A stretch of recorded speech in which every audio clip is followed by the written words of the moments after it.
Ashama harka fuunee akkam jirtanii kabajamtoota fi jaalatamtoota chaayinaa laayyaantu asallaa jalatti argamtan nagaan koo bakka jirtatti isin qaqqabu baga jiraattanii baga gamtanii yoo na eegdan isin jechuun jaaladha. Egaa ka viidiyoo kana haga dhumaa dhaggeeffadha laayik sheer gochuun dagatinaa wal biraan gahaa isin jechuun jaaladha. Egaa meeshaa kana baay'ee ta'eetii miti baay'een ni jira ka jaluma jalaa hagam baasuufittan dirqama viidiyoo biraan gahuun waan ta'eefanii meeshaan obboleettii kanaa waan xiqqaa miti hanga ammaa dirasii rottoo lama guutee jira.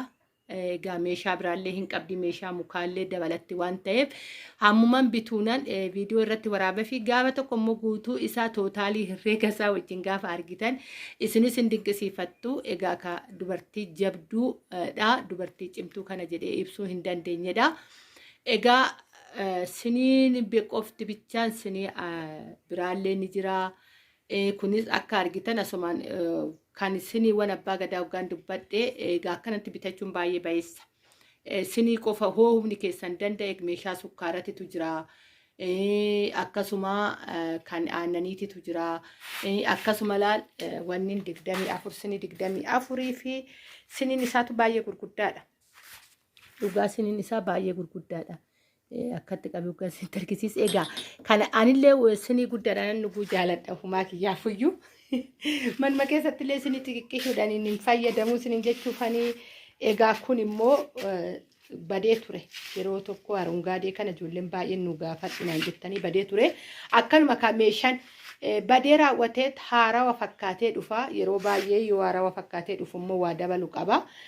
Kana yeroo tana waggaa sadii dura bitamaa ture harungaadeen kun keessattuu badee ture jechuudha deebi'ee dhufe inni kun kan nama biraati inni fi okas wanni maankaa manxalxayaa jedhamu kun kan nama biraatidha. Shinillee obboleettiin kun meeshaa baay'ee na biraa qabdi yeroo darbe irratti hojjedheen ture walitti qabee kanan dhiyeesseef ishiinis achumaan haalaaltu kan jedhuufanii isa manxalxayaa kanaa fi maalinni maankaa halbee shuukaa manxalxayaa qabu kanaa fi jookiin kun kan nama biraatidha. Kana kun obboleettii kiyyaammoo kunis sinii 24 xibabiin jechuudha. Xibabiin kun sinii 24 akkasuma ammoo kunillee wajjabanaadhaan deebisee kan aannaniitiin deebisee 24 jechuudha kan qabu. Kana guutuu isaatidha walitti kan obboleettii kiyyaa meeshanii kana yoon jedhu meeshaa ishii tanaan durallee argitanii jirtan meeshaa gurguddaa ta'e.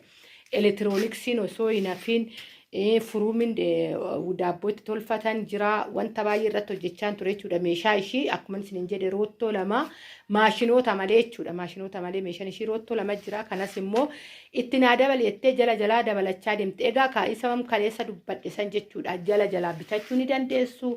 Isiniin teechisa jedhee dubbadhe san ammaa miti obboleettiin kee kan na biraa qabdu meeshaa amma immoo meeshaa mukaa.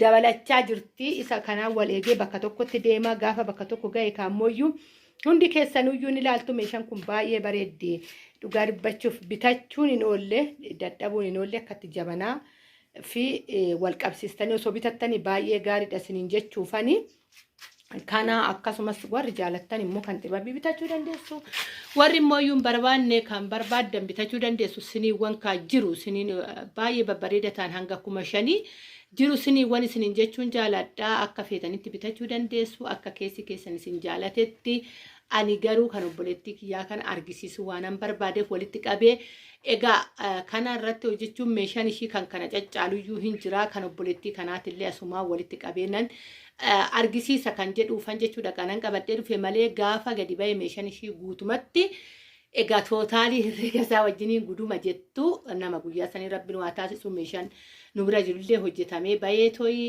isiniin jechuun jaaladhaa. Egaa kan warri viidiyoo tana jaalattan laayik godhaa wal biraan gahaa obboleewwan itti fayyadamuu barbaaddan itti fayyadama. Akkasumas immoo ani saanduqni koomentii kiyyaa isaa 24 banaadha waan feetanis na gaafachuu dandeessu haala hojiitis akkasuma immoo akkaataa itti tooftaa isa xiqqaarraa warra gurguddaa laaluuf qofa osoo hin ta'in nuti warri xiqqaa kun akkamitti guddachuu qabna akkamitti of hoogganuu qabna akkamitti of bulchuu qabna maal hojjechuu qabna kan jedhullee warri barbaadan garaattan bilbilli kiyya banaadha. Immoo waatsaappii teelegiraaman banaadha kun sadeeni egaa karaa kallattii barbaadan dhuftanii yaada keessan naa teechisuu dandeessu sagaleedhaan inni isiniin jechuun jaaladhaa. Egaa tariitii sa'a sanitti illee hooda waltanna dhabuu dandeessu maaliif manan qabaa ijoolleen qabaa jireenya folii fiigaa yeroo argadhetti immoo isinii deebisuu hin danda'a waan ta'eef yaada keessan barreeffamaan barbaadan sagaleedhaan barbaadan naa teechisaa. Isinin jechuun jaaladhaa hedduun isin jaaladha hedduun isin kabajaa akkasumas immoo yaada qeeqa ayyaantuu kana sirreessuu qabda wanta akkanaa miti oo jettan ta'e an obboleettii keessan yaadan irraa deebuu qabu wannan irraa deebuu qabu soo jiraate yaada keessan naa barreessuu dandeessu egaa ani kanan maamiloota koo galateeffadhu keessaa rabbii gaditti maamiloota koo maamiloota adaba qaban yaada koo seeran dhaggeeffatanii yoo barbaadan koomentii naa barreessuu barbaadu baatan laayikii godhanii bahuudha kanan qabu rabbiif haa galatu kana hundaa immoo galanni waaqayyoodhaaf haa ta'u isin hundaayyuu qomoo fi dabarsee kan namaa kennu waaqa waan ta'eef isiniin jechuun jaaladha nagaanaa ta'a haga viidiyoo biroota walitti deebinutti viidiyoowwan baay'ee jiru wal biraan ga'a kanan isin biraan ga'u